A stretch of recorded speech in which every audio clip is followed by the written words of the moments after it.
Hi there. Welcome to another episode of Business and Innovation Q&A for young entrepreneurs and others.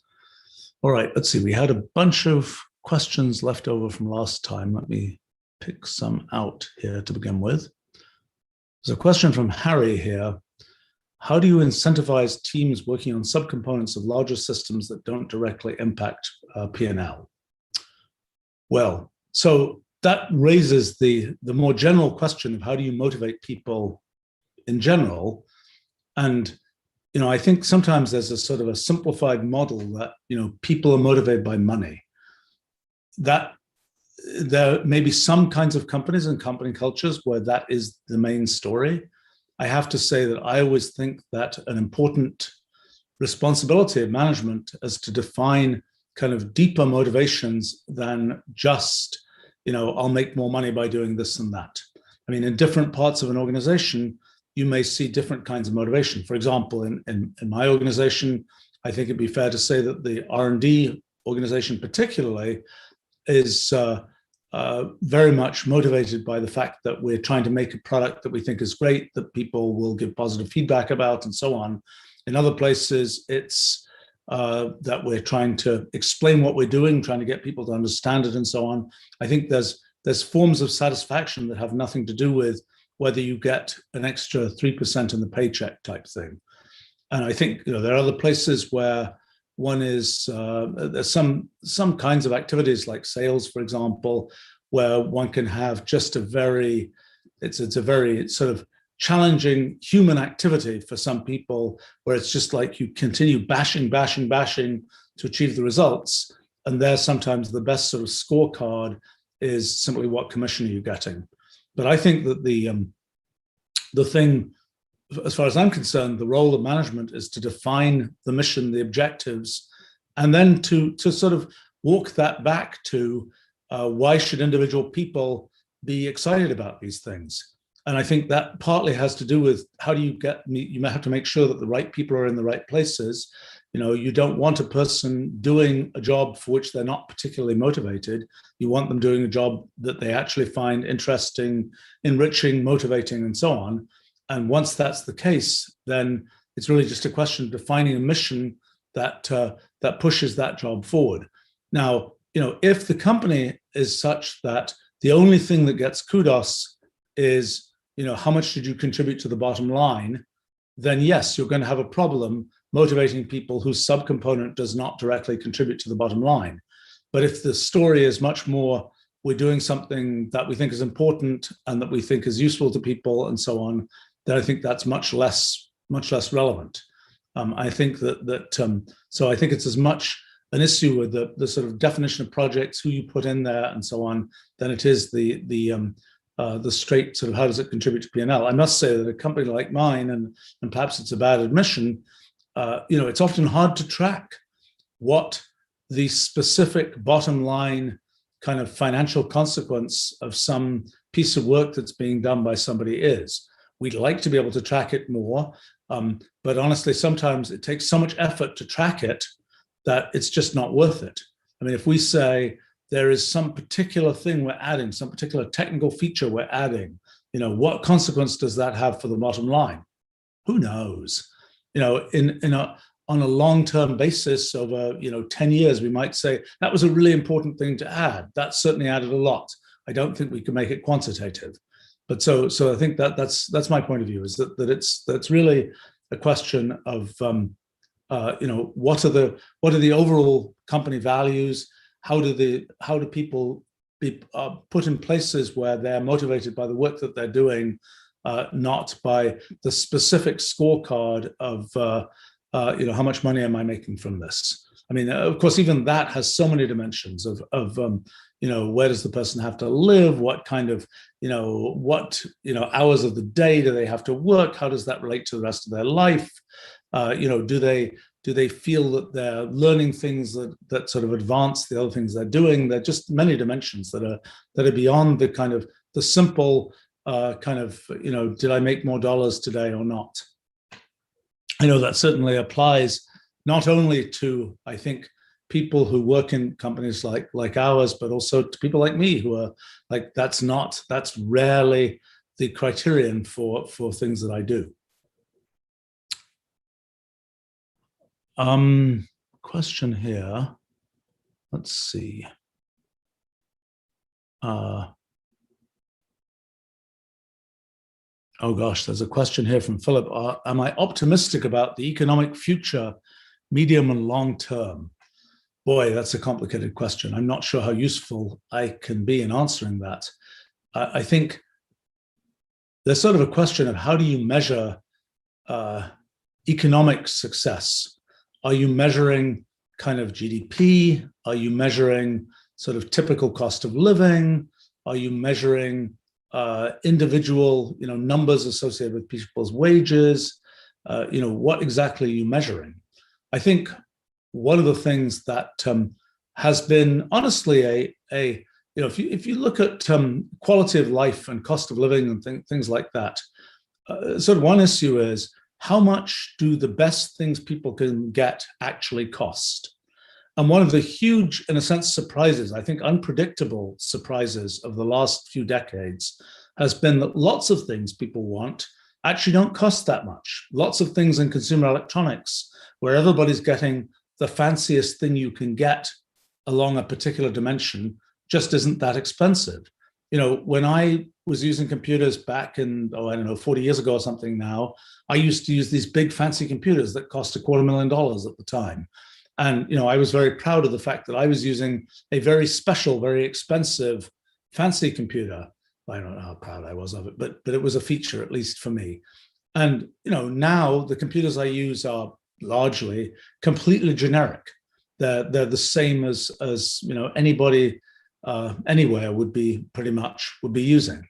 And that's happened because consumer electronics is one of these areas where sort of everything compressed. It's like there's huge economies of scale to just producing more and more of the same thing. And that same thing can kind of advance to the point where it's as good as one can get. Now, there are other areas where that hasn't happened, where there's a big variation in sort of how much the best thing costs versus how much, what you can get. I mean, like for example, I don't know, in areas like medicine, people are always trying to sort of make it compress that spectrum from the most expensive to the sort of minimal thing. My guess is that technology in that area and automation of various kinds will increase the amount of compression that can be achieved, will increase the extent to which the very best you can get is not more expensive than just anything you can get. But that's always the question: is what stuff that people actually care about is like, is there a tail of where you can spend more money? And there are things where there are sort of scarce resources, like, for instance, real estate. It's like if you really want to live in the center of a city, there's only so much area in the center of the city, and so on. Those things have a habit of changing too. I mean, whether it was the creation of suburbs from the existence of cars back, after World War II, I wouldn't be surprised if the self-driving car world advances to a certain point, and various kinds of cheaper, cleaner energy kinds of things advance, and so on. Maybe and the really extreme case of sort of the flying car epoch comes finally. Things like, does it really matter how close you are to the center of the city? Is it really going to be the case that the distribution of prices of things goes up when you get really close to the city or whatever? It could be that's a place where there'll be much less concentration into sort of the scarce and desirable cases than you might think. And so I think, for me, one of the big picture is sort of what is it that needs to be expensive? Where is there a distribution of expense, and those kinds of things? Because I think that's one thing. Or can everybody achieve, or can a much larger section of society achieve a pretty good sort of quality of things? And of course, there will be various kinds of experiential and access kinds of things that probably continue to have this tail, and there'll be, private planes and yachts and things will continue to cost a bunch. But that's sort of a tale for those who are interested in those things. You know, I think in terms of sort of prosperity, that would be my point of view, is kind of, it's really a question of how successful can we make technology and other things. And then the question is, it could be the case that there's something that people really, really want, but where there's sort of a big tail of expensive stuff that's needed for it. And sometimes that may be because of some societal issue, like everybody wants the, you know, this amazing fashion thing, which is only, you know, which has a limited edition, something or other, and et cetera, et cetera, et cetera. It's a complicated dynamic there. And sort of, I suppose there are questions about that are more kind of human condition questions about, to what extent does one really want to have this distribution of things that are really expensive versus things that are not so expensive. But so, I mean, that's one question in terms of prosperity. In terms of just, you know, what drives economies and what makes you know, there are all these questions about what really pegs, what does it really mean to have value in an economy? What, you know, what's the role of productivity? What's the role of people's time and so on? What's the role of government? What's the role of all these different kinds of things? This is all very complicated, and I certainly don't understand all of it. I happen to be interested in studying it right now because I think that some of the science we've done might have some relevance to sort of some foundational questions about economics. So I've been trying to study this a little bit, and you know, I've only had kind of a passing knowledge, I would say sometimes practical knowledge, from running a company for a long time of economics. But you know, if you're asking questions like, you know, is you know, are cryptocurrencies going to take over? Is inflation going to start up? I don't know the answer to these kinds of things. I do. It is certainly notable that, you know, what is it? The cryptocurrency market cap is around $2 trillion right now, and that's a pretty big bite out of sort of the total. Well, it's comparable to the total number of circulating dollars, for example, in the U.S. economy. That's a pretty big thing, and certainly there will be a lot of complicated economic shocks if it turns out that, so for example, large transactions start getting denominated in Bitcoin rather than in dollars. I mean, you know, if people start buying, you know, big chunks of natural resources and oil or whatever else in Bitcoin instead of in dollars, that will have a huge effect. And exactly what effect it will have, I don't know. I mean, it's, you know, people say, well, Bitcoin is so volatile.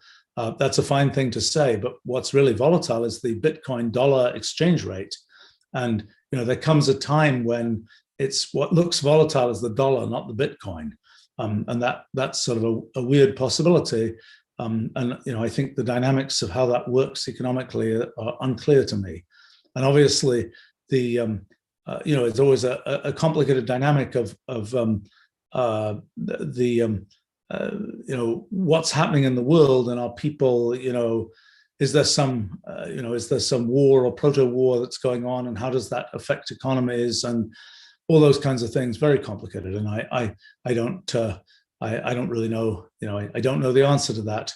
I would say that I am very curious to see how the world sort of evolves as this pandemic winds down, so to speak, and whether, you know, I notice, just in terms of my own sort of tiny corner of the world, there just seems to be an increasing amount of energy of, you know, I'm getting more and more pieces of email about more and more different kinds of things and more different initiatives and so on. And that seems to be ramping up in these few months. And that's an interesting sign, which I don't know how it turns into economic reality.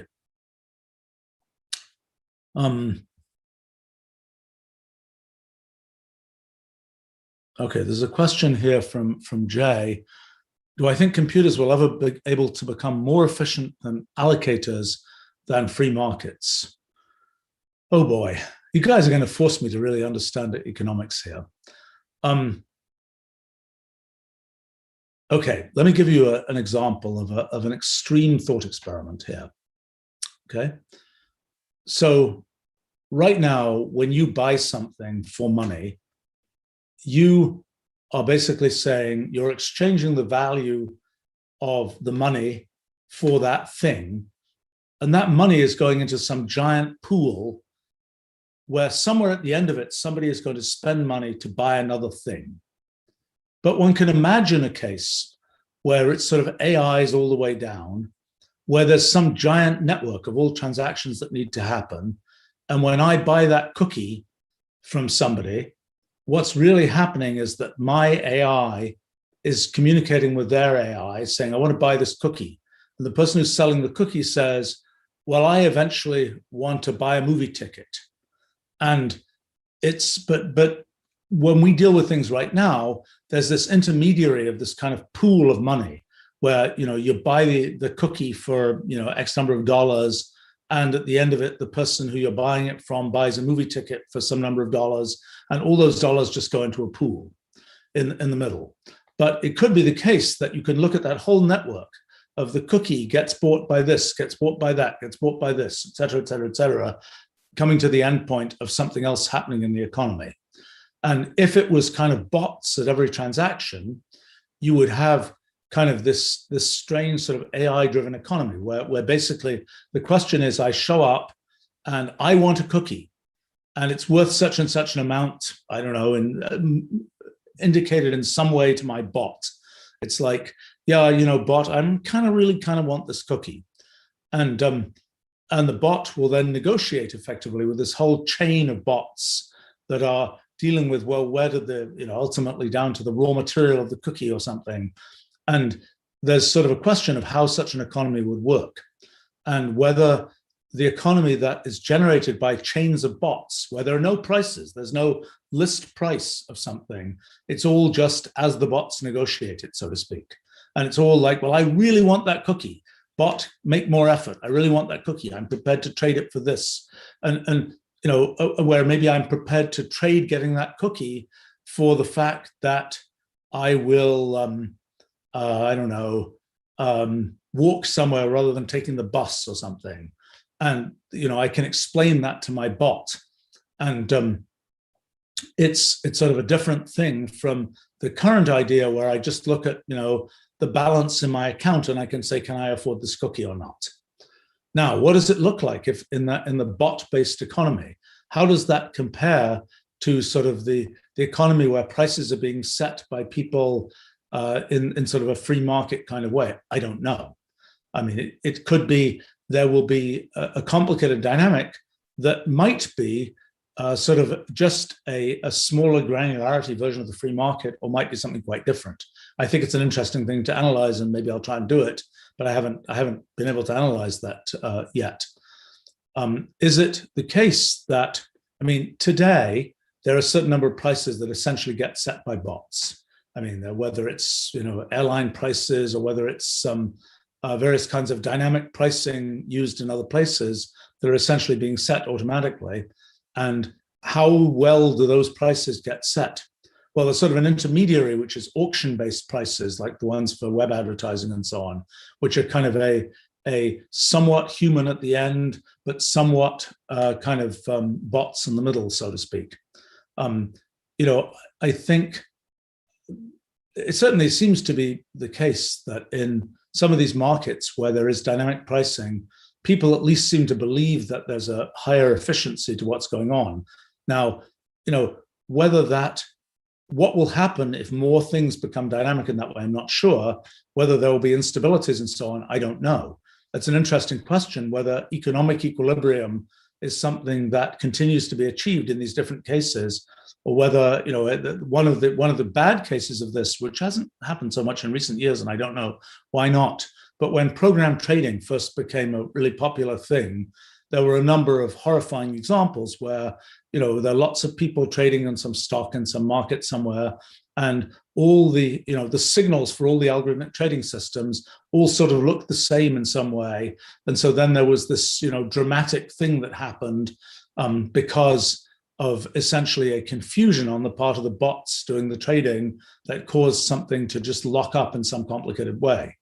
And the question is it the case that under what circumstances do you sort of guarantee that things actually achieve equilibrium and don't have some kind of weird robotic lockup type thing if you're doing this kind of dynamic pricing kind of model? My own guess would be that from a science point of view, there's this phenomenon of computational irreducibility that I've studied a lot, which is kind of a thing where even deterministic simple programs end up showing essentially effectively random behavior. My guess is that insofar as economic systems do that, that there will be sort of stability of the equilibrium. And insofar as they kind of deviate from that and use what amount to sort of forced to be simple, forced to be engineered solutions to things like pricing problems, that one will not have that and one might have instability. But that would be my thought on that. I mean, I think that there's sort of a question of to what extent can you put the bots in charge? And part of the point with all of that is, well, what do you want the bots to achieve? What is the thing they're trying to manage? You know, if you say, okay, bots are in charge of all kinds of interest rates and all kinds of things like this, what do you, and you know, if you tweak the interest rates this way, if you could make a model that would be seriously predictive, which is a challenge, you know, what do you actually want the bots to do? Do you want the bots to, I don't know, reduce income inequality, increase GDP? You know, what do you want them to do? And that's a decision that is not going to be made by bots alone, so to speak. There's questions here. Okay, there's a question here from Aaron. How would you go about mapping the EdTech industry? I know people building products, people doing private equity deals, doing consulting, teachers using products. Nobody knows what's out there. Yeah, well, it's a challenge to map any of these industries. I mean, I think that, you know, we have at different times paid quite a bit of attention to the EdTech industry. What would I do to map one of these things? You know, I was trying to map out an area, a more technical area recently. I haven't quite finished. What I tend to find, and I think there's sort of you know, you first get into this thing, and there's a sort of period of treeing things out. It's like you look at one thing, it points to something else, it points to something else. It looks like a bottomless pit. It's like just keeps on treeing out. You keep on seeing a new reference to a new thing, and it's giving you a reference to another company, and it's doing this and it's doing that. And it's just like you're treeing it out. And, you know, sometimes, depending on the size of the industry, and EdTech is a fairly big, fairly diverse industry, you know, that treeing out can last for a while. But then my observation tends to be after a while, things start to repeat. You know, after a while, it's like, oh yeah, you know, that company, well, actually, it's funded by the same people as fund that company. And then that's all part of some thing that's all connected in this way and that way. You know, for a while, it all sort of trees out, and then eventually you start seeing the edges, and then it starts to kind of be more, you know, be more complete. I mean, I think one of the things that I find in trying to understand business areas and businesses and so on, history is important. Like if you look at the EdTech industry, you know, any big thing that exists today has some lineage in other things. It didn't just get big instantly. It was, you know, it came from this thing. I mean, in the EdTech industry, there's a lot of content here, and it was bought from so-and-so, that was bought from so-and-so, that was bought from so-and-so, and so on. And so I think mapping out the history is a worthwhile thing to do. I mean, there's only a certain rate at which big new things can develop. And sometimes the history is quite hidden. I mean, in some of these domains, and that, as I say, is one of them, because content tends to be like somebody made this content. And, you know, they wrote this textbook at some time, and then it was sold on to this place and that place and that place. Or somebody built this kind of experimental adaptive learning system, and it didn't work very well when they first did that university spin-off, but then it was sold to somebody else, and it was rolled up with something else, and it was, et cetera, et cetera, et cetera. So I think, you know, particularly in an industry like that, tracing the history is really, really useful. I think that I have, you know, often these industries, you know, break into cliques quite a bit. Like in, you know, EdTech specifically, I could tell you lots about what I know about EdTech. And, you know, it's funny because there are pieces of the EdTech world that are just very separate from other pieces. And they're pieces where it's like, well, everybody knows about, you know, you might say everybody knows about this type of, you know, technology for helping students do this, but actually it's really different from that other thing over here that the completely different set of people know about. I think particularly, EdTech, well, okay, so in the US, the education system is quite fragmented, perhaps sometimes to its benefit. In other countries around the world, it's sometimes the education ministry decides what's going to happen, and that's the story, so to speak. And so that makes a difference to the dynamics of these industries in that particular industry in different places. Well, let's see. Oh, so many questions here. Oh, I don't know what to do here. Let's see. There's a question from Alp here. Do I think a UBI-based economy is coming soon? What are my thoughts about UBI? I think maybe we talked about this one other time, but I've been sort of trying to pay attention to a few experiments people have been doing on universal basic income. I mean, I have a feeling that it's certainly not a panacea. And like all of these economic kinds of things, there are all kinds of unintended features and consequences. And, does it just lead to inflation? What happens if somebody is getting this money every month and then they make a deal with somebody else to say, I'll sell you that income stream for the rest of my life in return for more money now, and then they don't have the money later. And it's just, so many different weird things that can happen there. I mean, I tend to think that it sounds like a nice idea. I just think that its implementation in practice will be really complicated, and I'm not sure that. I think it also depends on some of these things I was talking about earlier, about to what extent are the sort of staple things people need and want, how much do they cost, and how big a distribution is there, and how much does that affect? To what extent is it like, well, if you get free this and free that, is that enough? And how does that work? And if it's free, is it of adequate quality? And how does that work? How do you, it's like, yes, the government gives you this. This is free from the government, but it's actually terrible. So, but it's sort of good enough for some people. And then there's this discontinuity as other people say, well, it's not good enough to just have the free government thing. I want this other thing. It's complicated. And I would say that I am curious about some of these experiments. I think they have not been outstanding successes, and it's been difficult because the experiments tend to be in these somewhat restricted domains where it's a little hard to tell what the more general picture would be. But I wish there was a sort of a kind of a perfect solution for all these things. I tend to think there isn't. And if you see the different kind of economic systems that have been tried around the world, they have all kinds of terrible consequences. And the one that has been fairly robust is the free market one. And that it's may not be the only solution, but it's a fairly robust solution. And some of the other solutions are clearly, at least in their implementations, have led to sort of terrible outcomes. There's a question in the comment here from Celestial talking about these bots. How would the bot even evaluate the value of labor? Seems very complicated. Yeah, well, I mean, part of the point about a bot evaluating the value of labor is it's a little bit like a sort of super gig economy. It's like, well, do you want to do this? What's it going to take to get you to do this? Do you want to take this particular next thing? Do you want to take on this project? Somebody might say, as people often do, I don't need to be paid as much because I'm working on something I really want to be working on, or I'm working at, the hours that I want, or I'm working in the place that I want, or I'm working with the other people that I want to be working with, those kinds of things.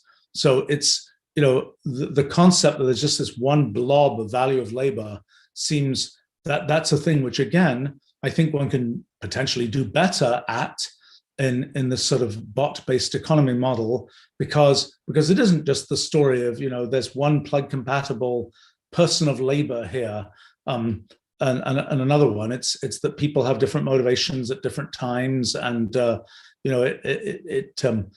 probably more that can be done there.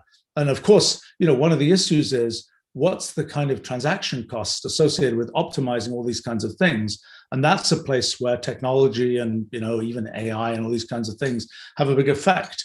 because the reason that sort of gig economy kinds of things were able to get started as well as they have is that the sort of transaction costs have been dramatically reduced in those areas.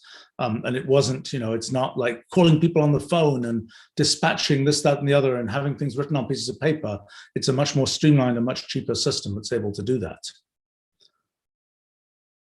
Let's see, there's a question from Gary here about why was Bell Labs so successful? Do I think it can be copied? I was a consultant at Bell Labs back in the early to mid 80s for a little while. It was a good place. And, it was a tremendous source of innovation in technology and in science that has certainly generated huge amounts of value. My own feeling about why it even made sense to exist is because the phone company was a monopoly. And, I think if you look at the places where sort of strong basic research has been done, it's very correlated with when monopolies existed. Whether it was IBM as a sort of the prime computer company, whether it's even some of the current sort of Silicon Valley tech companies, it's, it makes sense to do long-range, innovative, sort of basic-ish research. It makes sense from a financial point of view if you're in a domain where you have the distribution channel for the stuff that's getting done.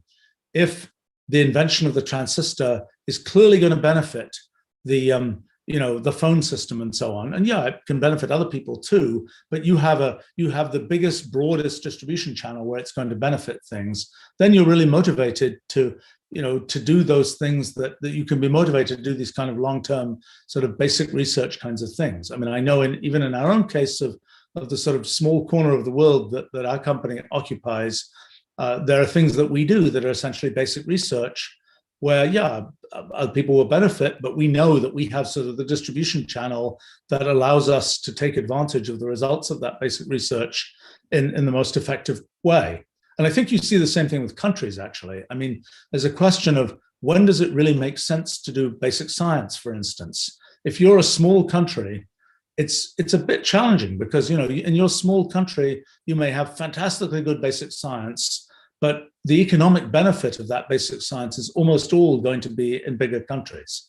Now, there may be other reasons to do basic science to do with, developing a expertise in your particular country, even sort of competitive expertise in some cases and so on. But I think that the place where it really, where that kind of innovation makes the most sense is when there is, for whatever reason, there's some level of effective monopoly in some particular area. And I think people then say, well, let's take a bunch of companies, and monopolies have all kinds of problems of their own. But one of the benefits can be that then there's sort of a reason to do this kind of longer range work. And I think it's this, people sometimes say, well, let's have a consortium of companies in some kind of area. Of course, that has all the problems of sort of commodification that happen when there are multiple parties trying to do something. But I think, talking about Bell Labs specifically, I think Bell Labs had a number of other attributes that were at least interesting to me. One of them was the way that they really didn't have, at least when I was there, a layer of sort of management, pure management. It was very much, there were people, came in as scientists, so to speak, and at different times as their careers developed, they would turn into managers and they would get some amount of training and whatever.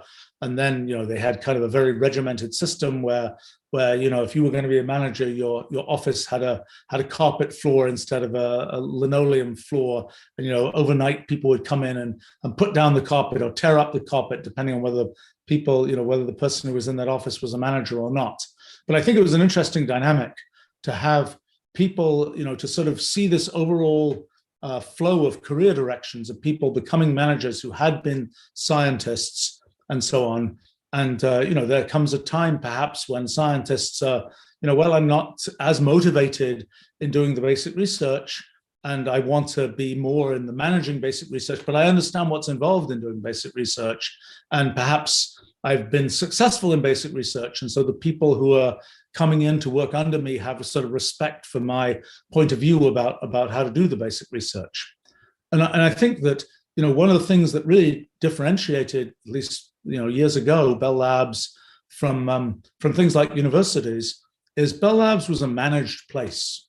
If you're a professor at a university, in a first approximation, nobody tells you what to do, in at least about your research and things. Nobody gives you the advice. No department chairman thinks they are sort of supposed to give you the advice, I'm not sure the strategy of that research is really right.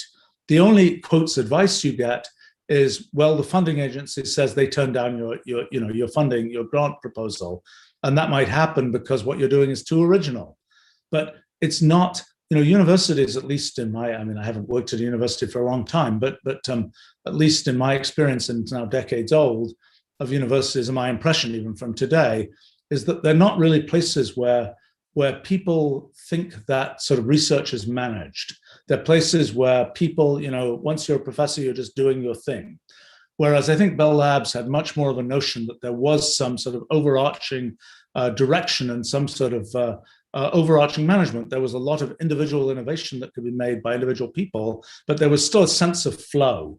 And there was a sort of a sense of, and I think also perhaps the fact that the organization kind of, at least my impression was, that it kind of very much celebrated the successes of the people who were working there. Again, universities often work a little differently in that regard. It's like if you have the very, very successful professor who's out, being on TV all the time, talking about how wonderful they are, well, often the institutional feedback to that is, oh my gosh, we're all a bit jealous of that and we kind of want to push this person down. And there's no management that says, look, this person's doing really great. We really appreciate this. This is doing well for our institution. Let's give this person good feedback, so to speak.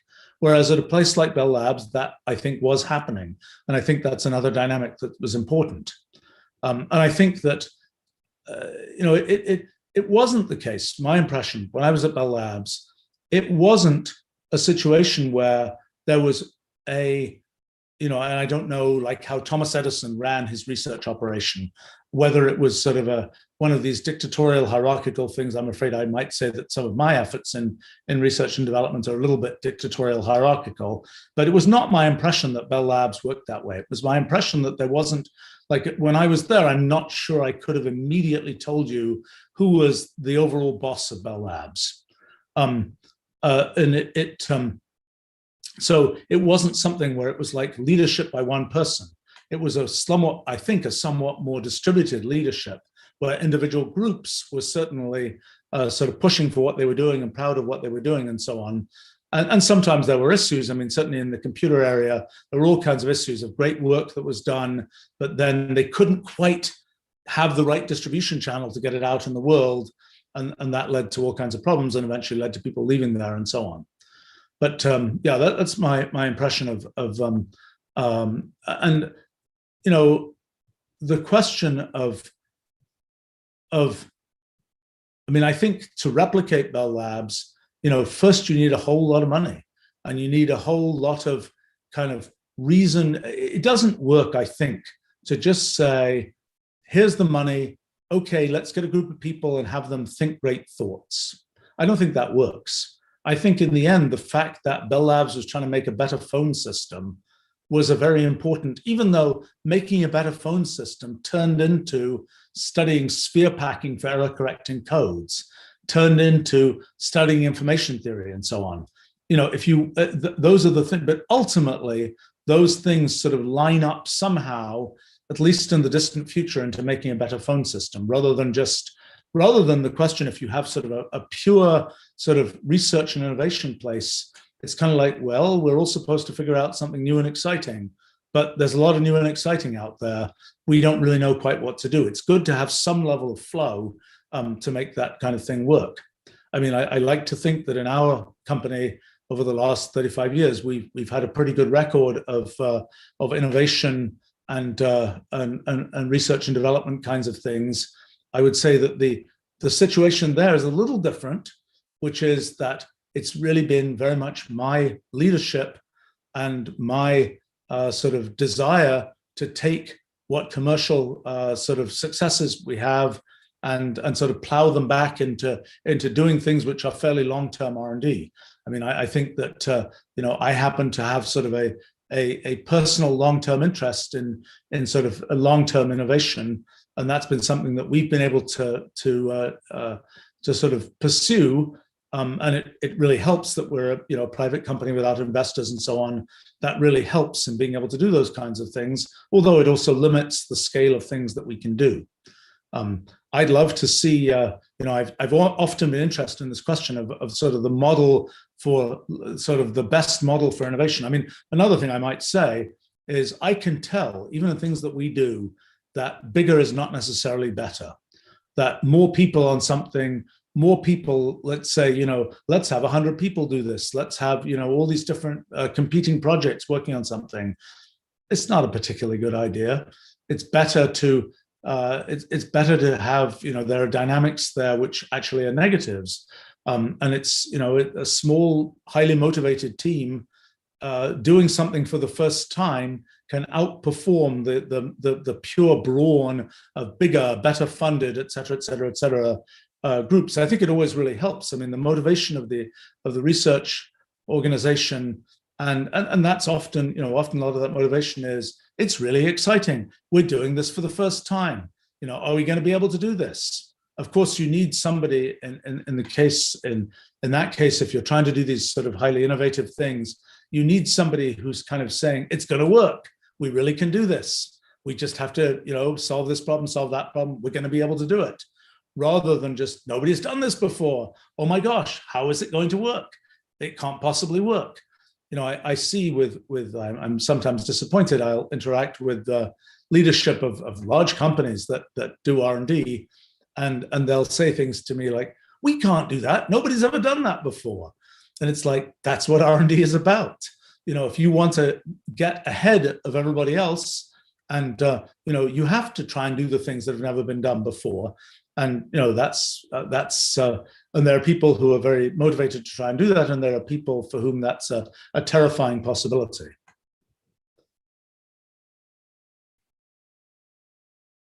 Let's see.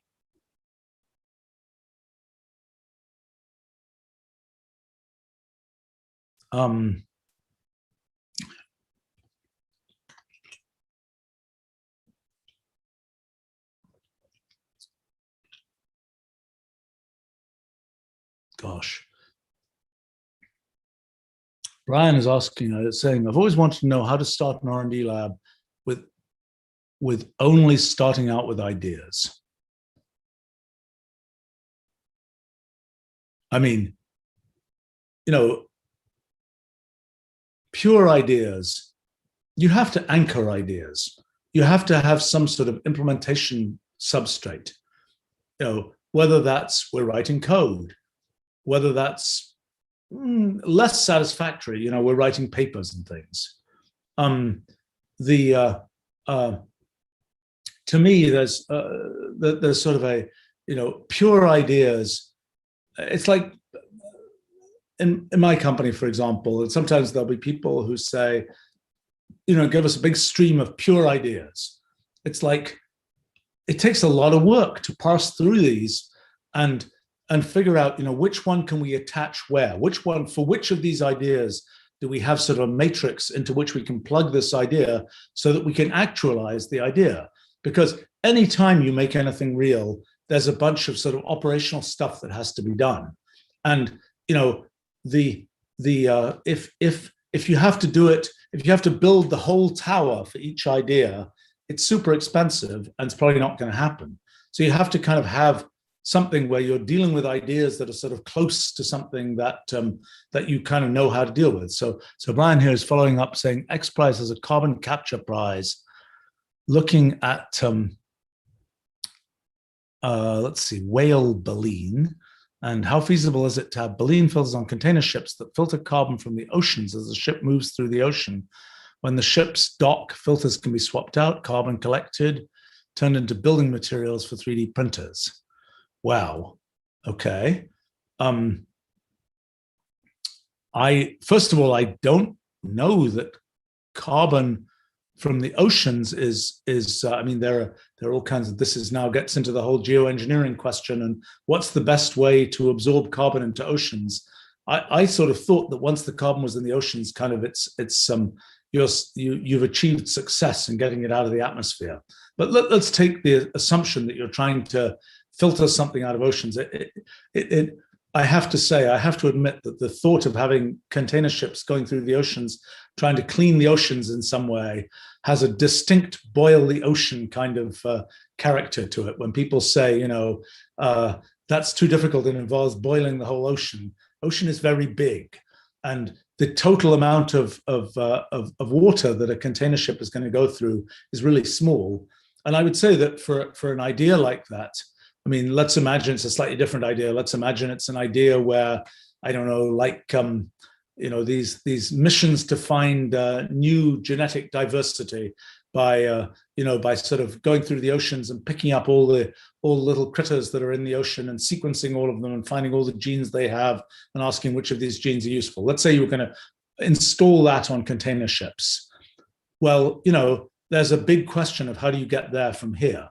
I mean, there's a big question of sort of what is the entry into that market that you can make. Let's say you have this idea, and that, yes, there are genetic sequencing machines. Well, okay, can you run the genetic sequencer on the container ship? Or does, I don't know I have no idea whether a sequencing machine is able to work. If the ship is being bounced around in the ocean, does an actual, does a sequencing machine still work, or do they require that some fluid is nice and stationary in the machine? I don't know. Even given that, does it, what's the process by which does it even make sense to do that? Do you collect the samples and maybe you filter them on the ship and then you take them somewhere else? But then you have to ask, what's the kind of pipeline for making that business? I'm inventing a different business from the one that was proposed, but what's the, how do you arrange with shipping companies to go put this on the ships? They have a small number of people on these container ships. Do they really want somebody messing around with some kind of weird genetic sampling device, as well as just making sure that the ship is going to the right place and isn't getting attacked by pirates or something? And and then how do you make that happen? How do you make the deal to make that happen, so to speak? Then you bring back the genetic samples. I found another 10,000 genes. Okay, what do you do with that? How do you turn that into something where you can actually go say, genes for sale, and present that to pharma companies or whatever else, and validate that they're useful in some way? I mean, I think these are connecting all these pieces. That's lots of the work. And I think often when one thinks about, how does one turn an idea into a real thing? It's like, what apparatus do you have or can you easily plug into that will take that idea and be able to turn it into a real thing?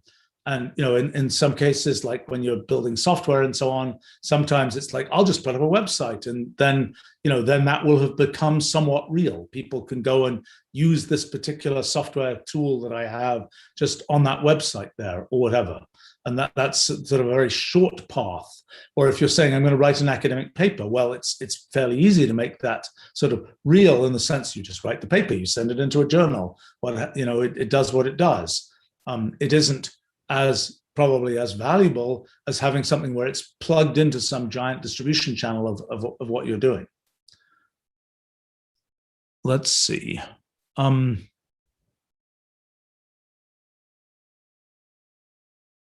Okay, there's a question from Johan here. Based on my experience leading a largely remote organization, how do you track and reward the value that team members contribute? I don't think it makes much difference whether the organization is remote or not. I mean, I think that the figuring out who's really contributing well is an imperfect science at the best of times. I remember years ago, this was a long time ago, 20 years more ago, we had this bright idea, we'll give sort of merit-based bonuses. And well, it had two disasters. One was maybe that worked 1 year because somebody did, and somebody was really happy because they did an amazingly sort of cool thing, but then the next year they didn't do something quite as cool, and then they didn't get that sort of merit-based bonus, and then they were all incredibly unhappy, and it was a big negative. Actually, I'm led to tell one of my low point of management experience for me stories. This is now must have been 23 years ago. The following thing happened. And this is like don't repeat this management mistake. This was a disaster. Okay, so we have our annual holiday party, and we just made a major release of our product, and I thought, let's give out awards to people who were big contributors to this major product release. Okay, so we were making these kind of plexiglass award things with the standard kind of nice desk decoration award type things. Okay, so mistake number one. So sometimes there were groups where the manager of that group was really a big part of getting the product out. But that manager had all kinds of people under them who were doing the sort of mechanics of what had to happen. And the manager quite rightly said, well, if you're going to give me the award, you should also give the award to all of my employees as well. So, okay, so we come to this holiday party, and I show up, and there's this whole table. I had initiated this kind of awards thing, and it's like these groups have contributed a lot, et cetera, et cetera, et cetera. But over the course of a week or two, the awards process had diffused out to the point where I arrive, and there's this whole table, with a sort of cloth over it or something, just absolutely covered in plexiglass awards. And so an easy calculation showed that there were awards there for basically half of our whole company. And I made the mistake of saying, well, okay, even the people, there were awards for the people who'd helped in constructing the awards and things like this. So I made the mistake of, look, we got these awards, we've got to go ahead with this. What a disaster. I mean, it's like if you give awards to half your company, the only consequence of that over that holiday period was people who were in the other half calling and being all upset about how they hadn't got an award, and it was terrible because their family was at this event and they didn't get an award. And it's just a horrible management meltdown kind of thing. But so that's a way not to do this. I would say that the challenge always in sort of, I should say what we've done, like in terms of bonuses and these kinds of things. We've done a crazy, weird thing in our company, which is we have bonuses where the bonus is proportional to it's a percentage that is based on the square root of the number of years that somebody has been at the company. So that means that if somebody's been there 25 years, they'll get 5 times the percentage bonus of somebody who's been there a year. But the concept is the things we're doing today are a reflection of they're building on things that we've done in the past. And so this is kind of recognition of that fact. It's also something where people don't feel like, oh, I've maxed out my bonus percentage by now. It's something where, the square root keeps on going up, so to speak. And I think that's worked rather well. I mean, it's a bit of a nerdy thing, but sort of goes along with what people come to expect with a company like ours. But I think this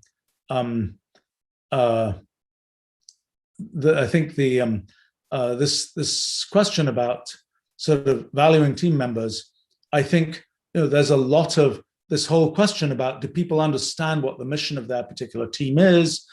One of the things I'm always very keen on is identifying kind of the people who can advance and do more and so on. And particularly in our kind of company, we tend to have a lot more doers than managers, and so it's always interesting to find people who can both do and manage, so to speak. And even if they're quite junior people.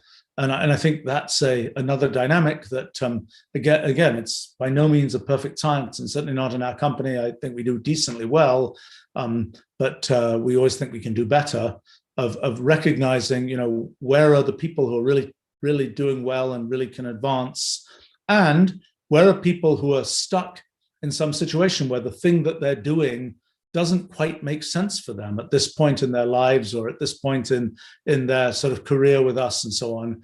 And it's just amazing and very satisfying when you can take somebody who's been, they've been doing okay, and you can say, why don't you try doing this? Why don't you take on this project? And suddenly everything comes to life.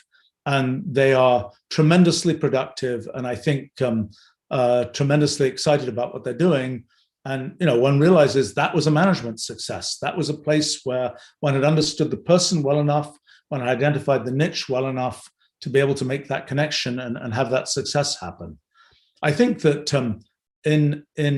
I don't really think that the remote part of dealing with people is that significant. At least it hasn't seemed that way to me. In terms of recognizing how people are doing. I mean, it's like having people involved in discussions and things, whether they are remote or sitting in the same room, doesn't seem to make much difference. And there's always a question, another interesting issue is how do you involve people who are lower down in a sub-organization in a discussion, or do you only involve the manager? Do you waste the time of more people for the sake of both training them and having them understand that what they're doing contributes to the sort of the bigger mission? And I think sometimes it's a strange dynamic, because you'll have some group that has a bunch of junior people working on something, and the only person who's directly exposed to the mission may be the manager, not the junior people. And so sometimes a thing that you might think will be just a complete disaster turns out not to be. Sometimes there'll be something, I don't know, to do with some operational technical thing that comes up in our company. And it's like, maybe I get, why haven't we fixed this? If we really can't fix this, let me go look at this myself. Because, I have lots of experience, and sometimes I can actually solve these problems. In fact, I do rather well usually at solving these problems. And some part of the sort of the management theory might say, you can't do that. You can't go in and say, go below the manager and say, we're going to deal with these, let's get all these fairly junior people in this meeting and let's just grind through and try and solve this actual problem. Where is the bug, so to speak, that's causing this whole problem with all these junior people? And actually, that's what I thought years ago is, this will be a disaster. This is going to be, upsetting the whole chain of command. And it's going to be, all these people are just going to think it's all kind of weird and so on. Actually, the dynamic that's really good is that, well, first of all, the people say, yeah, the CEO actually might know something if they can fix this stuff that we're dealing with. But the more important point than that is, by the time one's in there, in the trenches, so to speak, trying to solve one of these problems, the people who work in the trenches every day understand that what they're doing is important. I mean, that it's something where, it's not something where the CEO checks in every day on it, but it's something where, the CEO cares and is prepared to get into that trench and go and, fight alongside the person who is working there every day. And I think that so that dynamic of sort of showing the value of things, you might think this would show the unvalue of things, because it will be showing, oh, the CEO can just come in and do everybody's job. But actually, the much more important dynamic is that means the CEO cares about everybody's job and understands something about what these people are doing. I mean, it's one thing. It's like, oh yeah, just keep all those web servers running or whatever. Oh yeah, that's easy. Well, by the time people can see that one actually understands, what's involved, and yes, it's complicated, and et cetera, et cetera, et cetera, I think that lets people feel more appreciated in what they're doing, because there's kind of, they can see that there's visibility about what they're doing to management and so on. So I think that's a comment about that. I've not found, we have some nice ways for people to interact and things like this, but I don't think that's the main way that team members feel that they're valued. I think it has to do with, Well, it also has to do with when a project is sort of being brought in, when a project is being finished, that people can see, yes, I built that part of this project. I can see I had this piece that I built that is part of contributing to the whole thing that was created, and that's another, I think, important dynamic. RJ is commenting about my story about these stupid plexiglass awards, that I should have just smashed these awards to increase the value of the other ones. Yes, absolutely. It was just dumb on my part.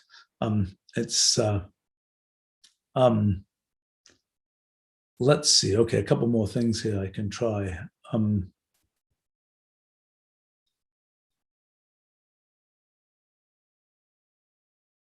There's a question from Doc here. How has our company evolved relative to my expectations when I started it? How successful is it in achieving my goals? Say, sort of out of a score of 10 or something. I had kind of a 5, maybe 10-year time horizon when I started the company. That was 35 years ago. So I would say, it's a funny thing, because for somebody like me, I like doing projects that achieve things and so on, but I'm not a big one for saying there's this very specific goal. I want to hit this very specific, I want to just hit that particular point. I'm much more of this is the general direction we're going in. Whatever, lets us go, however far we can go in that direction, that's the direction I want to go in, rather than we failed if we didn't make it to this specific point. So I would say that the direction that we've gone in, I'm tremendously happy with. Now, if you'd asked me at any given point, do we want our company to be a 10,000 person, multi-unicorn creature? It's like, well, whatever, it might be a good thing, might not be a good thing, might get too big, might get too unwieldy. I don't really know, but it's not something where I'm saying that's the target. I want to hit that target.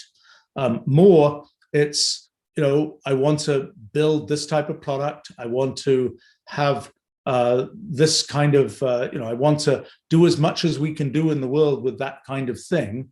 And I would say that that's been fairly successful. The main problem that we've had is that we've been, in a sense, too successful in innovation.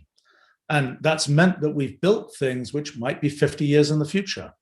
We've been able to build things which, some set of people know and use and understand, and I think like very much. But there are also a lot of things which are too far. They're things which inexorably the world will come to us eventually. And we can see that happening with things that we invented 30 years ago. And 25 years later, it's like everybody said, oh yeah, now we understand this. That's really cool. Oh, you invented that 25 years ago. That's interesting. So we've in a sense been too successful on the sort of innovation and R&D side, and perhaps not as balanced in the sort of the commercial development side. But that's, in a sense, if we've been tremendously successful on the commercial development side, I wouldn't have found that as satisfying. I mean, it's kind of nice to see lots of people using your stuff, but I'm more interested in seeing more stuff than I am in seeing specifically lots more people using our stuff, though it's certainly nice to have lots more people using our stuff. So I think that's and I've certainly had to-do lists that I've written at specific times. Like I had a 1991 to-do list that we finally finished a few years ago, and that's a satisfying thing to feel that I mean, in a sense, it's kind of a bizarre thing that it took 25 years to finish or longer to finish that to-do list.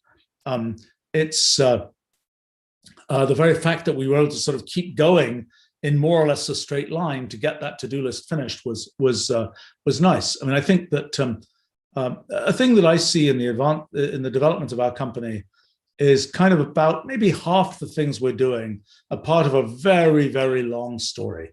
They're part of a multi-decade, this is the direction we're going, and there's more and more that there's sort of more and more territory that we can march through, so to speak, more and more things we can do in that general direction. And then probably half of what we do is things that were opportunities created by the things we've done and created by things that happen in the world. and that I absolutely could not foresee when we started the company, and absolutely couldn't, but where we ended up being because of all the things we built in sort of the right place to take advantage of those things. And that's one of the complicated decisions for a company, is to what extent do you go with the mainstream thing where you're sort of marching in that direction, and to what extent do you say, this is a new opportunity, the world is providing for us. Do we go chase this versus the certainty of the thing where we're marching in that direction? And I think I've tried to strike a balance between those two kinds of things, of not just chasing after every new shiny object. I've seen plenty of companies and people who do that, and it's tough to make a business out of that. It's unless you have built yourself a matrix where basically the business is about chasing shiny objects. You can do that if, for example, you're in certain kinds of you're in the futurism business, for example. Well, then it's all about chasing the next shiny object, but you have a matrix, for delivering the things you're doing from chasing those shiny objects. But otherwise, it's like, let's go do this. Well, that's nice, but if we build that, there's no way we can connect that to anything we can actually sort of make real in the world. I think, so I would say, in answer to this question about how successful do I think we've been, I've had a good life last 35 years. I've been able to do a lot of things that I really wanted to do. I think that we've been able to do things with the company. It's a strange thing, because sometimes there are some measures of success where we could have done better on that measure of success, but then something else wouldn't have happened. And, we could have done better. We could have more employees. Then I'd spend more time, perhaps or not, managing the thing, and I wouldn't be doing a fundamental physics project. Or we could be, but, and then or something where we could be sort of, I don't know. I think, as I say, in terms of the sort of innovation side of things, I would say we've been, sort of certainly more successful than anything I could foresee when I was starting the company. I just didn't know the directions that we've chosen. I mean, the sort of exploration of what's possible with computation, and the specifics of this computational language based on transformation rules for symbolic expressions and so on. That technology and conceptual foundation has been much more unbelievably successful than I could possibly have imagined. And it's been sort of the building of that tower has been really terrific. And also the fact that at the beginning, we didn't really go off in the wrong direction particularly. I mean, it's not like we were building off in this direction and then it turned out we really should have gone in that direction. Pretty much the direction we started in is the direction that made sense. There were details. At the beginning, we mostly wanted to not distribute our own products, but instead have them distributed through computer hardware companies. That was a thing that might have made sense at the end of the 80s. It certainly didn't make sense subsequently. So there were detailed things like that were sort of mid-course corrections. But I would say that in general, the sort of the thrust of the direction that we were going in has worked very well. Let's see, just a few more things here, and then maybe there's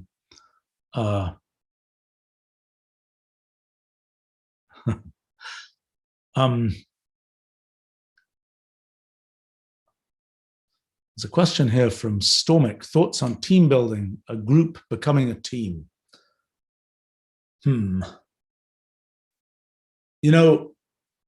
I think it's all about, is there a mission? Does this group know what they're trying to do? And do the people within that group, is there either, usually comes down to leadership, but to some extent it's cooperation that lets people sort of fall into place of doing this and that, and doing the particular things they're doing. I mean, I would say that one of the things that can happen is you've got a group of people and there's a sort of thing to do, and people looking around and saying, I'm the this, you're the that, this person's the that. We've got this thing to do. Well, wait a minute, there are five gaps here. We don't have anybody here to do those things that are the gaps.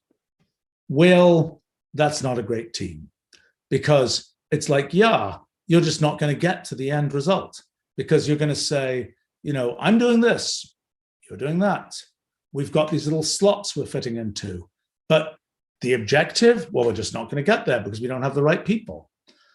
That's, I think it looks much better when people are like, this is where we're trying to get to. Oh, there's this thing that has to be done, and I have to sort of fit into this because you can't do that, and et cetera, et cetera, et cetera. That's the way things really start to engage and move towards an actual objective. How does one achieve that? I don't know, because I only see that in detail in things that I'm running myself. So, there are many people that I think one of the things that I've noticed is, at our company, we have a pretty big range of kinds of people, a pretty big range of kinds of managers, and people manage in very different ways. And, some people like we see that in people where it's like, I've got to have everybody in the same time, in the same physical place. I've got to have everybody in the same time zone, or I don't really care about that. Or, I've got to, have this or that attribute of the group. And these can be people who've been very successful at managing people, and they kind of know what they need to do their style of management. And I think, I don't know how all of the different, I can sort of guess how different people manage the groups that they manage. I can say for myself, the primary thing that's involved in sort of making teams is having leadership. And, it's like somebody's really taking responsibility. It's like, we're going to get this done. And I, whoever that is, I'm taking responsibility for getting this done. And I'm going to make everybody understand how they fit into the mission of getting the thing done. And as I say, when people are just like, I'm doing my slot and you're doing yours, and I don't know how that contributes to the final result, that's not really a team, and it's not really going to be successful. That's more, that's more the thing where you have a group of people where, work comes down the production line, and somebody says, well, I do this, and picking that off. And, oh, there's the thing that's going down the production line that nobody's touching. Oh, well, that's just not my job. That's then not so successful.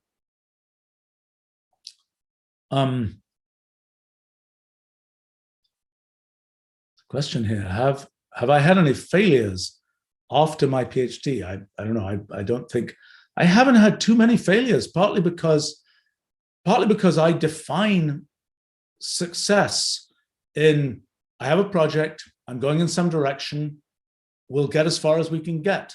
And sometimes that's spectacularly far, sometimes it's not so far.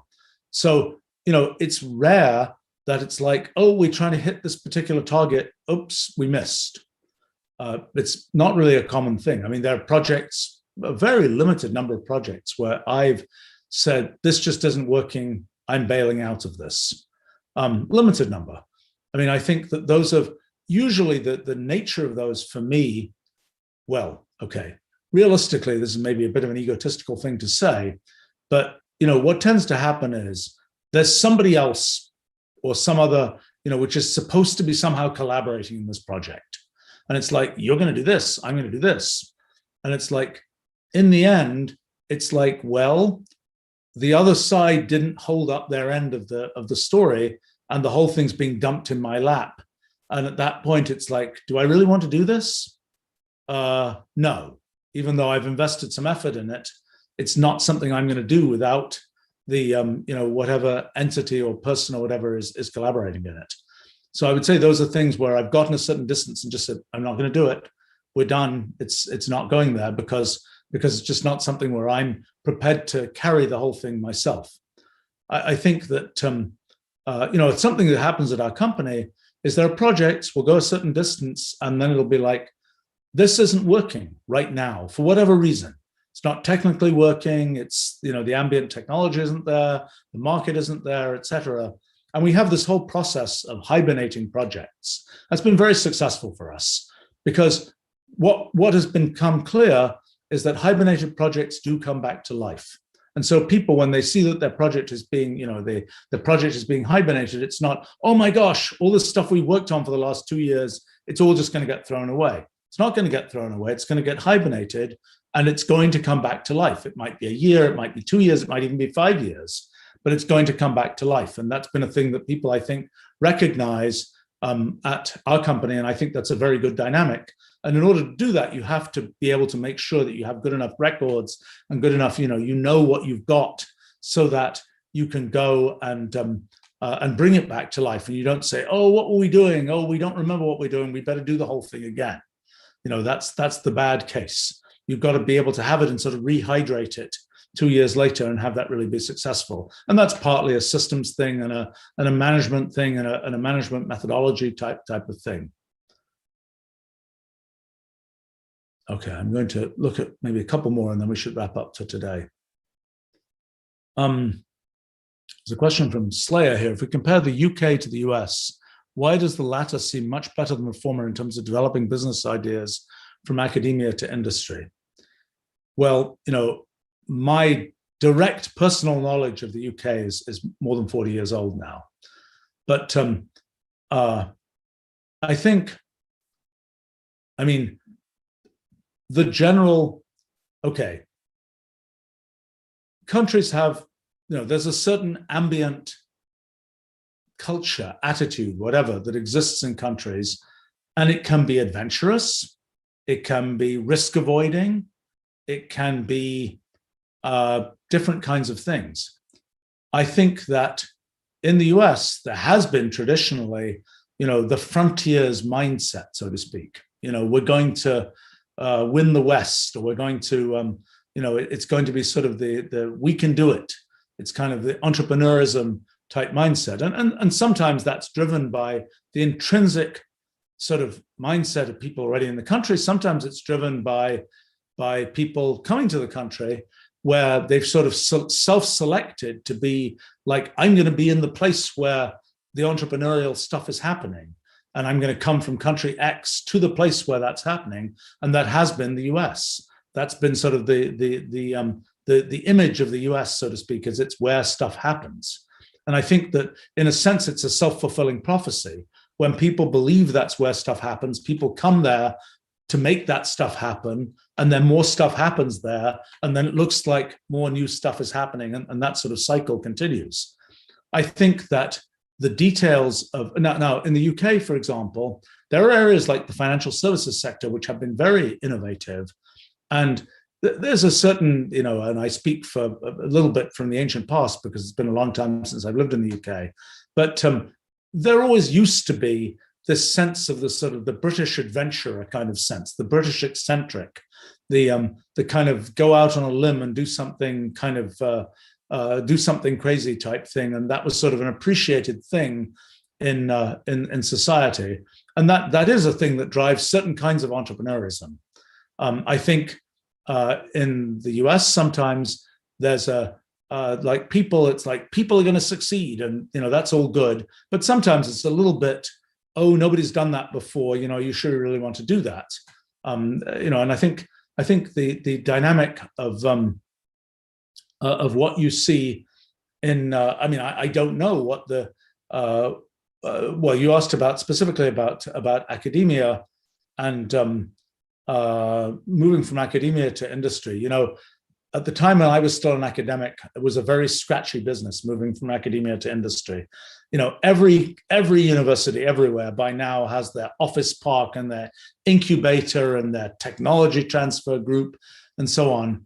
I don't really know how well those are working. From my point of view, here's what it comes down to.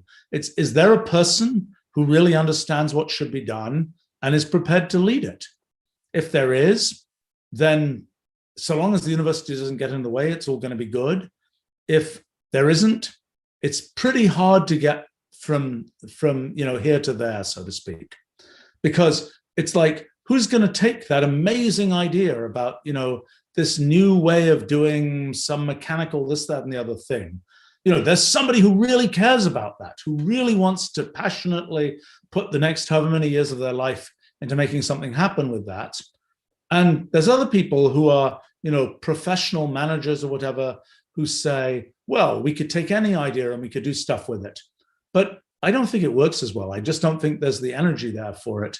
And I don't think, things, if you say, this is the direction, okay, no change, just run that direction, it's never going to work, because there's always like, there's a roadblock here, let's go in this direction. If we just centrally have to run through that roadblock, it's like, well, put another 10, 20, 30 million dollars, whatever it is, to get over that roadblock. And somebody could say, if they really knew what was going on, they'd say, that's the wrong roadblock. You can just walk around it. If you change the direction slightly. But so I think back when I was in the UK, the concept of transferring technology from a university to a company was kind of unheard of. When I was in the faculty at Caltech long ago, in the beginning of the 1980s, and I was involved in starting a company sort of out of Caltech, and boy, was that a messy business, fraught with all kinds of horrors, because it was a very rare thing at the time. Now, I think the dynamic of people being, consultants for outside companies as professors, that was pretty common. But that didn't really lead to, and then we'll start a company. I think, So I can't comment right now. I think, sometimes, people say, oh, if only I could raise more money, I could start this company. If only I could get this, I could start this company. Usually, that story is the story of somebody who shouldn't be starting the company. In other words, most things that most companies that sort of should be started, the people who want to start them will find a way. Even if it's, though there isn't much money, you have to make all these weird deals, you have to do this, you have to live off, the ramen noodle phase type idea or whatever it is. People who really want to do these things will find a way to do it. And when I hear people saying, it's a very common dynamic of all kinds of things, if only I had this sort of mechanical piece of the world in place, then I would do this. If only I had the title of, Grand Poobah of whatever, then I would be able to manage these people. Turns out that it has nothing to do with whether you have the title of Grand Poobah. It has to do with whether you have the right skills and attitude and people and so on to be able to do that management. And I think it's often the same way it's sort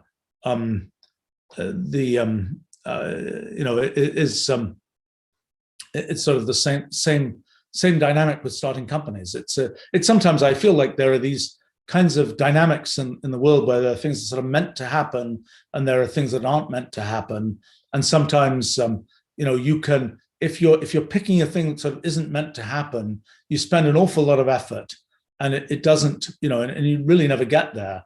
And it's, I think this thing about, when there's a kind of a real will to start something on the part of a person or two or three or whatever, then things can happen. And when it's like, oh, nobody really cares, we'll just turn the crank and, a company will come out, it's very unlikely to work. Of course, one of the features of business is to every rule, like it's never going to work, there's always an exception. Look, it worked here. Sometimes when you peel back the covers, you find the thing you thought was, worked a particular way didn't work that way. But sometimes there's just an exception.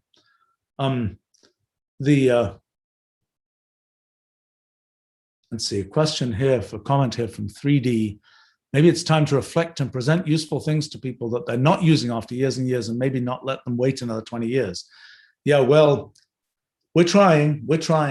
It's, I wrote a little piece about, the opportunities of using artifacts from the future.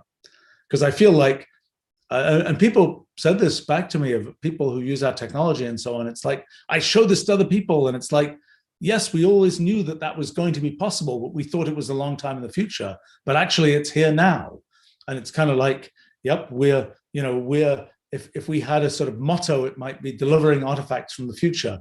But in a sense, that's a bit of a defeatist motto because it's saying, we're not getting everybody who should be using our stuff now to actually use it. And yes, that's a challenge for us. And we're trying to do what we can to help it. And I think it's one of these things where in a sense, it's just, it's a personality of a company. We're better at creating than we are necessarily at distributing these kinds of things. Okay, just one or two more, and then I got to wrap up here. Comment from Irreducible. Your record seems incredibly robust. Has it always been that way? Oh, record keeping seems incredibly robust. Has it always been that way? What inspired its structure? Implicitly, I think my record keeping has been pretty good. The main thing that I've slowly learned is just keep the records. Don't worry about the structure. And, sometimes you just put the things in boxes, just throw the stuff in boxes. And if you ever need it, go through the box. You probably won't need it. It might be 30 years before you need it. And then if you say, well, I'm going to make this very precise structure. Oh, I forgot how my structure works. Sorry, I can't find anything. It's like better there's a box somewhere. You're just going to go through the box, and that time 30 years later where you need it, then you're going to find it. And, for me, like my email archive, it's now, 32 years of complete archive. That's become part of the memory of our company, so to speak. Of, have we ever interacted with this person before? We have corporate records, and we have those going back all the way, actually. But somehow the sort of for the more detail, it's like, well, I can go search my email archive, and there's a good chance I'll find something there. I think that just throwing data into unstructured bins and being able to fish it out when you need it, even if it takes some effort to fish it out, seems to me to be the big win. I think sometimes it's, there's different kinds of things. Like sometimes it's like, I really want to remember that, when we bring out this next version of the product, this person who told me this great suggestion, I want to tell them, yeah, your suggestion worked out, here it is. And I want to remember that across 3 years or something. Yeah, there are ways to do that. But I think, from a personal point of view, I suppose that I at some point realized, why throw things away?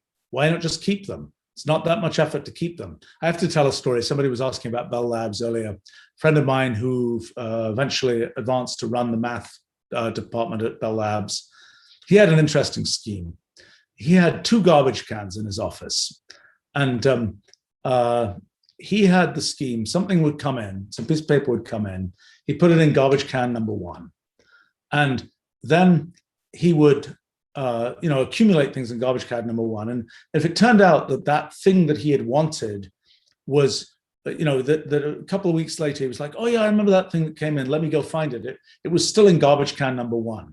And only when he sort of hadn't cared about the thing for a month or whatever it was, I don't know the period of time, he would take all that stuff from the bottom of garbage can number 1 and put it into garbage can number 2, which would be the one that, would get taken out and thrown in the trash. So that was sort of a buffer mechanism for dealing with things. To my mind, I just don't throw anything away, basically, because it's just, particularly when it's electronic stuff and even paper stuff, it's just not that hard to keep it. And, okay, so another thing I suppose I could comment on is that I do have pretty regimented way of organizing my file system, which was my primary sort of source of, primary place where I personally archive things. And what happens is I think I've had 5 generations of file system in my life. And those generations reflect different ways of organizing my work. So for example, right now, I write a lot of kind of posts, blog posts, whatever. And so some part of the weird and wacky projects that I do, they start that way. And so I just have this directory of all of those kinds of things. And as I'm sort of getting information that might be for one that's 2 years in the future, I kind of know to throw all that information in that bin. And then when I'm going to come to it, I go through that. And similarly with mail folders and things, it's like I'm accumulating that bin of stuff where I kind of, when I care, I will find it. I think that's one important principle. There's stuff which you just keep it just because you can, and there's stuff where I need to be able to find it when I care about that particular thing. And you can't know what all the things you'll ever care about are. But for me, I try to, I have a certain set of projects that I'm imagining I might do in the next, let's say, 5 years. And each one has sort of a bin that I'm putting things into, so that when I finally get to really pay attention to this project, I'll go review those things and go from there. I mean, I also have I suppose I'm reasonably organized. I mean, I sort of pride myself on the fact that, when something comes up, it's like within, a limited number of seconds, I can usually say, I've worked on this before, let me go find it. Here I've got it, because, very simple things. Like I have a habit of, if I've got some area and I'm making a bunch of successive files about that area, I'll label the first one 01, the second one 02, et cetera, et cetera, et cetera. I don't believe I've ever reached 99. I've gotten up into the 50s, I think, but I've never reached 99. And of course, the reason for the 0 is so that it sorts in file systems properly.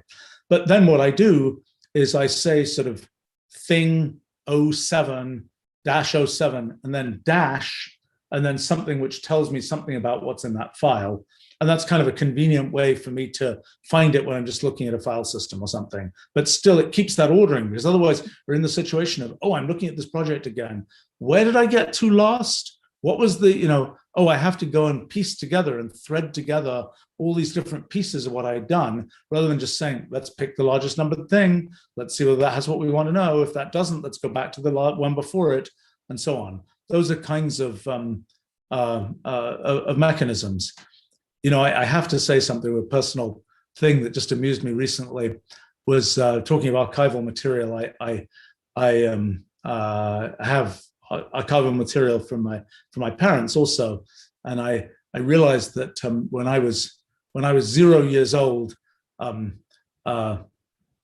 my mother kept these notes on sort of the life and times of me at age 0 to 2. And so I in this kind of, perhaps apple doesn't fall far from the tree, although I don't think she was as organized as I am at all, actually. Well, I don't know about that. I don't think so. But it's kind of like I've been meaning to really go through this and figure out, okay, so I know, I learned these words in the following order. What significance that has for me as the adult me, I haven't the slightest idea, but it's kind of amusing to know. I mean, I'm one of these kids who learned the word yes before the word no, which perhaps has it might be environmental and it might be a personality thing. I'm not sure. And now you might ask me. I have 4 kids, and you might ask me in what order did they learn those words, and I think I might have records of that, but I don't know immediately. Anyway, so with that kind of strange comment, maybe we should wrap up here for today, and we should be going on with another one of these topics in 2 weeks. And next week at this time, I expect to be doing a history of science and technology Q&A.